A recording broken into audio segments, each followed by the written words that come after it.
नमस्कार, मी Rashmi. Deshonnati news bulletin मध्ये आपले स्वागत आहे. जाणून घ्या आतापर्यंतच्या ठळक घडामोडी. धुळ्यात झळकले भावी मुख्यमंत्री म्हणून अजित पवारांचे बॅनर. उपमुख्यमंत्री अजित पवारांच्या स्वागतासाठी कार्यकर्ते सज्ज.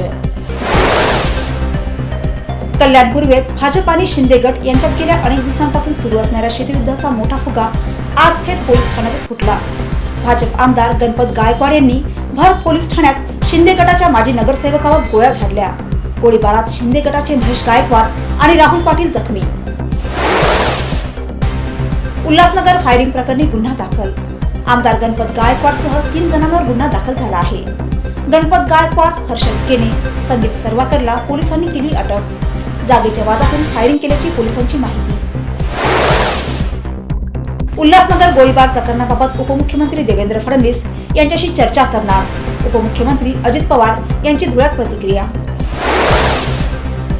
महायुतीच्या तिन्ही पक्षात कोल्डवॉर सुरू. विरोधी पक्षनेते विजय वडेट्टीवार यांचे विधान. सगळीकडे गुंड पोसून महाराष्ट्रातील राजकारण सुरू आहे. उल्हासनगर गोळीबार प्रकरणाबाबत दिली प्रतिक्रिया. उल्हासनगर गोळीबार प्रकरणाला मुख्यमंत्री एकनाथ शिंदे जबाबदार. खासदार संजय राऊत यांचे मोठे विधान. ओबीसीचे नेतेच ओबीसी समाजाला मूर्ख बनवत आहेत. माजी खासदार हरिभाऊ राठोड यांचे वक्तव्य. उपमुख्यमंत्री अजित पवार यांचं सोलापुरात आगमन. कार्यकर्त्यांचा सन्मान स्वीकारून अजित पवार सिद्धरामेश्वर मंदिराकडे रवाना. देवेंद्र फडणवीस यांनी उल्हासनगर गोळीबार प्रकरणाबाबत दखल घ्यावी. शिवसेना ठाकरे गटाचे प्रवक्ते आनंद दुबे यांची मागणी.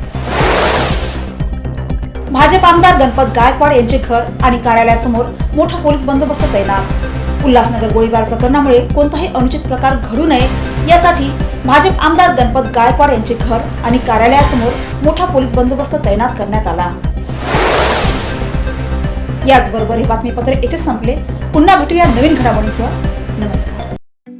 ठळक घडामोडींसाठी देशोन्नती न्यूज चॅनलला सबस्क्राईब करा आणि बेल आयकॉन प्रेस करा.